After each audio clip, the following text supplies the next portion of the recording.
Hello friends, नमस्ते। मैं हूं समीर, आपका real estate friend, real estate philosopher और रियल एस्टेट गाइड, और आप देख रहे हैं Sameer Jasuja PropEquity. Last week हमने एक बहुत इंटरेस्टिंग वीडियो किया था अपार्टमेंट्स वर्सेस प्लॉट्स, और उस वीडियो में हमने अप्रिसिएशन पे टच अप ऑन किया था और क्लियरली कहा था कि कुछ सिटीज़ में अपार्टमेंट ज़्यादा अप्रिशिएट करते हैं और कुछ सिटीज़ में प्लॉट्स ज़्यादा अप्रिशिएट करते हैं। बट मैंने लाखों वीडियो देखे हैं सोशल मीडिया पे, और वो एक ही चीज़ बोलते हैं कि प्लॉट्स हमेशा अपार्टमेंट से ज़्यादा अप्रिशिएट करते हैं। और मैं आज आपका ये मिथ टोटली ब्रेक करने आया हुआ हूँ, और मैं अपने डिटेल्ड एक्सपीरियंस और अपनी प्रॉपर्टीज़ का एग्जाम्पल लेके आपको क्लियरली दिखाऊंगा कि कहाँ अपार्टमेंट्स प्लॉट से बहुत ज़्यादा अप्रिशिएट करते हैं और बहुत ज़्यादा बेटर इन्वेस्टमेंट्स होती हैं long term point of view से और रेगुलर रिटर्न्स के पॉइंट ऑफ व्यू से भी। यहाँ पे मैं दो और बातें करना चाहूँगा। एक तो कि जो ये रिटर्न्स मैं आपको दिखाऊंगा ये अनरियल है। ये रिटर्न्स आपने कहीं पे भी नहीं देखी होंगी, ना स्टॉक मार्केट में, ना गोल्ड में, और ना ही किसी और एसेट क्लास में। तो मैं आपको रिक्वेस्ट करूंगा कि आप इस वीडियो को एंड तक ज़रूर देखें। और दूसरा, ये रिटर्न्स सिर्फ मैंने ही नहीं कमाए हैं, क्योंकि लोग सोचेंगे कि मैं तो प्रॉपर्टी एक्सपर्ट हूं, मुझे सब कुछ पता है, इसलिए मैं ये रिटर्न्स कमा पाया हूं। ये रिटर्न्स हजारों लोगों ने कमाए हैं, क्योंकि उन्होंने भी प्रॉपर्टी में उसी टाइम पे निवेश किया था जब मैंने निवेश किया था, और ये रिटर्न्स उनको भी उतनी ही मिली हैं। फर्क ये है कि उन्होंने इतना डिटेल में कभी कैलकुलेट नहीं किया। लास्टली, ये जो फैंटास्टिक रिटर्न्स मैं आपके साथ शेयर करूंगा, ये बहुत सारी सिटीज़ में आई हैं, और ये नहीं है क्योंकि मैंने 15 साल पहले ये इन्वेस्टमेंट करी थी तो तभी ये रिटर्न्स बन पाई हैं। ये रिटर्न्स हर 7 से 10 सालों में बन सकती हैं, क्योंकि रियल एस्टेट साइकिल टिपिकली उतना लंबा होता है, और आप किसी भी पीरियड में उस साइकिल में इन्वेस्ट करें और आप थोड़े लॉन्ग टर्म के लिए होल्ड करें तो आप ये रिटर्न हर बार बना पाएं। चलिए अब चलते हैं डिटेल कैलकुलेशंस की तरफ, पर मैं रिक्वेस्ट करूंगा आप ये दो चीज़ें ध्यान में रखिएगा। उससे पहले, ये एक रियल लाइफ एग्जाम्पल है और ये मेरा एग्जाम्पल है, और मैंने हर पॉइंट को डिटेल में कैप्चर किया है और उसका सारा प्रूफ मेरे पास है। जैसे कि मैंने प्रॉपर्टी कब खरीदी थी, मैंने कितना हाउसिंग लोन लिया था, मैं कितना इंटरेस्ट उस पर दे रहा था, मैं कितना टैक्स उस प्रॉपर्टी पे दे रहा था, मेरे को रेंट क्या आ रही थी और उस रेंट पे मैं क्या टैक्स दे रहा था, और आज उस प्रॉपर्टी की क्या वैल्यू है और मेरी टोटल रिटर्न कितनी बनती है। दूसरी बात, बहुत सारे लोग जब ये डिटेल्ड कैलकुलेशंस दिखाते हैं तो कन्वीनियंटली अपना पॉइंट प्रूव करने के लिए बहुत सारी चीज़ें या तो बताते ही नहीं हैं या उनको पता ही नहीं होती। जैसे कि मैंने बहुत इन्फ्लुएंसर्स को देखा है जो रियल एस्टेट के बारे में बात करते हैं, बट वो रियल एस्टेट में तो कभी थे ही नहीं, ना ही उनके पास कोई डेटा था जो प्रूव करता कि रियल एस्टेट 5% रिटर्न देता है या 20% रिटर्न देता है। सारे वीडियोस आपने देखे होंगे जिसमें स्टैंडर्ड लोग बोलते हैं कि रियल एस्टेट 5 से 6% रिटर्न देता है, और ये बिल्कुल करेक्ट नहीं है। 2005-6 में मैंने एक अपार्टमेंट लगभग 1 करोड़ रुपए का लिया था, जो कि 3000 रुपए फुट पे था और 3500 स्क्वायर फुट उसका टोटल एरिया था। मैंने 15 साल का लोन लिया था और 85% ऑफ द ओवरऑल प्रॉपर्टी का लोन था, जो कि 85 लाख बनता है। अपनी तरफ से मैंने सिर्फ 15 लाख रुपए लगाए थे। चलिए अब इंटरेस्ट रेट पे चलते हैं। मैंने यहाँ पे 7% इंटरेस्ट लिया है, क्योंकि उस टाइम पे वो ये रेट था। आज की डेट में ये रेट 8.5 से 9% है, और बहुत सारे लोग बोलेंगे कि इंटरेस्ट रेट 8.5 से 9% लेना चाहिए। मैंने फिर भी 7% इसलिए लिया है बिकॉज आज की डेट में इंटरेस्ट रेट्स पीक पे हैं और इनके नीचे आने की उम्मीद बहुत ज़्यादा है। और अगर आप 15 साल का पीरियड लेते हैं तो अगर एवरेज आप 7% लेके चले तो ये ठीक होगा। मैंने ये प्रॉपर्टी सिर्फ रेंट के लिए ली थी और रेंटल रिटर्न कमाने के लिए ली थी।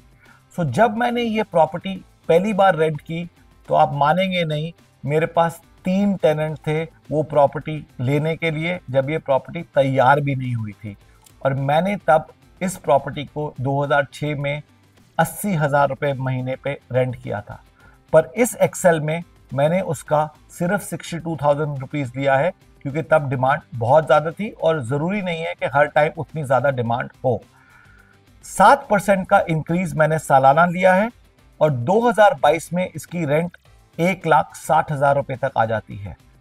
और आप ये भी मानेंगे नहीं कि आज ये प्रॉपर्टी मेरी 1,60,000 किराए पे चढ़ी भी हुई है। सो 7% का इंटरेस्ट रेट भी करेक्ट है। और बहुत लोग तो अपनी कैलकुलेशंस में रेंटल इंक्रीज 10% तक लेते हैं। तो एवरेज मंथली रेंट अगर मैं 15 साल का लगा के चलूं तो ये 1,03,800 के करीब आता है। इस पे फिर टैक्स कैलकुलेट करना होता है और टैक्स रेंटल पे रफली अबाउट 20% होता है। तो इस रेंटल पे जो 1,03,000 है, टोटल टैक्स अबाउट 20,770 रुपए महीना आता है और नेट रेंट बनती है 83,093 रुपीज। अब चलते हैं टैक्स बेनिफिट्स की तरफ जो हाउसिंग लोन पे मिलता है। ये दो तरीके के होते हैं, एक प्रिंसिपल रीपेमेंट पे और दूसरा इंटरेस्ट रीपेमेंट पे। प्रिंसिपल रीपेमेंट पे 1,00,000 रुपए सालाना रिबेट मिलता है और इंटरेस्ट रीपेमेंट पे 1,50,000 रुपए सालाना रिबेट मिलता है, जो आपकी पूरी इनकम से डिडक्ट हो जाता है। और लगभग इस केस में मेरे 20,000 रुपए महीना बचे हैं मेरी ओवरऑल इनकम पे हाउसिंग फाइनेंस लेने की वजह से। अब मैं आपको एक बहुत इंटरेस्टिंग चार्ट दिखाऊंगा। याद रखिए, मैंने लोन तो लिया था 15 साल का, बट क्योंकि मुझे रेगुलर रेंट मिल रही थी जो 7% हर साल अप्रिशिएट कर रही थी, तो मुझे अपनी जेब से ईएमआई सिर्फ 7.5 साल तक का देना पड़ा। 2006 के बाद 2013 में ये प्रॉपर्टी अपने आप ही उसका ईएमआई पे करना शुरू हो गई। दो और बातें इस चार्ट से निकल के आती हैं, वो हैं कि ये जो मैंने 7.5 साल का पीरियड लिया है, इसमें टैक्स भी इंक्लूडेड है, यानी कि टैक्स के बाद जो पैसा मेरा बचता था वो ईएमआई को पूरा पे करता था और वो पीरियड 7.5 साल था।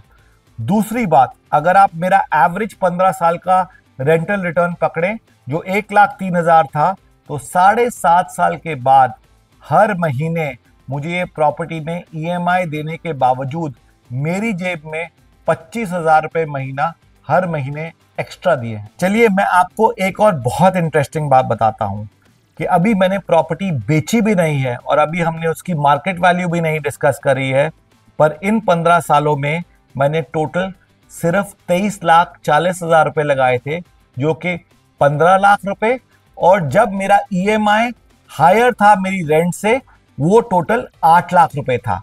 और आज तक मैं इस प्रॉपर्टी पे 49 लाख कमा चुका हूं बिना प्रॉपर्टी को बेचे हुए, जो कि 26 लाख मुझे ऑलरेडी प्लस कर चुका है आफ्टर टैक्सेस। 2006 में इसी ही सेक्टर में जहां ये अपार्टमेंट कॉम्प्लेक्स था, प्लॉट्स भी बिक रहे थे और उस समय 250 गज की कीमत थी लगभग 1 करोड़ रुपए, यानी कि 40,000 रुपए पर गज।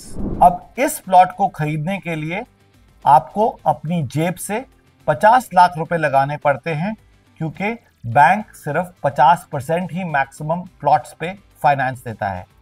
तो ये समझते हैं कि आपने ये प्लॉट खरीदा और 50 लाख अपनी जेब से लगाए और 50 लाख आपने लोन लिया। अब आते हैं टैक्स रिबेट के ऊपर। ये जान के आपको बुरा लगेगा कि अगर आप प्लॉट में इन्वेस्ट करते हैं और उस पर हाउसिंग फाइनेंस लेते हैं तो आपको कोई इनकम टैक्स रिबेट नहीं मिलता जब तक आप उस पर पूरा घर ना बना लें, और तब तक आपको ना उस पे इंटरेस्ट पे रिबेट मिलता है और ना ही उसकी प्रिंसिपल रीपेमेंट पे। तो 15 साल में जो आपको टोटल लोन रिपे करना है वो है 80,89,000 रुपीज, जिसका इंटरेस्ट कंपोनेंट है 30,89,000 रुपीज और 50 लाख जो आपने लोन ले रखा था।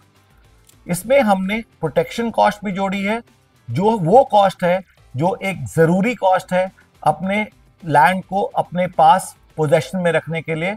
मैंने इस पे एक डिटेल में वीडियो भी बनाया है जिसमें एक गार्ड का रहना उस प्लॉट पे बहुत जरूरी है, ताकि आपकी पोजेशन हमेशा आपके पास रहे, and possession is 9 points of the law. और उसकी कॉस्ट 30,000 रुपए महीना अगर आप लगाते हैं 24 घंटे 2 गार्ड्स की, यानी कि 15,000 रुपए पर गार्ड पर मंथ, तो वो 15 साल की कॉस्ट जाके बैठती है 54 लाख रुपए। तो चलिए आपकी इस प्लॉट पे टोटल इन्वेस्टमेंट कितनी हुई। 1 करोड़ का प्लॉट था, 30,89,000 आपने इंटरेस्ट की तरफ दिए और प्रोटेक्शन कॉस्ट जो कि गार्ड की कॉस्ट थी वो थी 54 लाख। सो टोटल बनती है 1,84,89,000 और आज 15 साल बाद ये 40,000 रुपए गज 2,75,000 रुपए गज की प्राइस में ट्रेड कर रहा है। और टोटल अगर आप इस प्लॉट को बेचते हैं तो आपको 6,87,50,000 रुपीस मिलते हैं, जो कि एक्सीलेंट रिटर्न है और वो रिटर्न ओवरऑल 272% जाके बनती है। अब बिफोर मैं फाइनली रिवील करूं कि हमारी रिटर्न्स अपार्टमेंट पे क्या बनती हैं और क्या वो प्लॉट से ज्यादा हैं या कम हैं, मैं आपको एक समरी बताना चाहता हूं कि मैंने complete apples to apples comparison लिया है, सेम एरिया का, सेम टाइम फ्रेम का और सेम टाइम पीरियड का। लास्टली 1 करोड़ का प्लॉट था, 1 करोड़ का अपार्टमेंट था, 15 साल का लोन था दोनों केसेस में। एक में ज्यादा था क्योंकि अलाउड था और दूसरे में थोड़ा कम था, और जो उसकी कॉस्ट एसोसिएटेड थी और जो टैक्स रिबेट्स थी वो भी मैंने सारी अप टू द लास्ट रुपी ली है। चलिए अब फाइनली रिवील करते हैं कि आज की डेट में इस अपार्टमेंट की क्या प्राइस है और मैंने नेट रिटर्न कितनी कमाई है। सो आज ये अपार्टमेंट 7 करोड़ रुपए पे ट्रेड करता है और माने या ना माने मैं ये अपार्टमेंट को विद इन 60 डेज बेच सकता हूं, इतनी ज्यादा डिमांड है इस अपार्टमेंट की 15 साल के बाद भी। दूसरी बात, इस अपार्टमेंट पे मैंने 49 लाख ऊपर से कमाए भी हैं इस 15 साल के पीरियड में। सो मेरी टोटल रिटर्न थी सिर्फ 23 लाख रुपए और मैंने कमाए 7.5 करोड़ रुपए। जो ओवरऑल रिटर्न इसकी बनती है वो है 3000%, जो कि प्लॉट से 10 गुना ज्यादा है।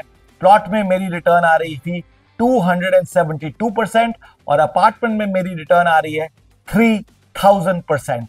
और ये सिर्फ एक वजह से है कि जो मेरी टोटल इन्वेस्टमेंट लगी अपार्टमेंट में वो सिर्फ 23 लाख लगी और जो मेरी इन्वेस्टमेंट लगी प्लॉट में वो लगभग 1,80,00,000 लगी उस टाइम पीरियड में।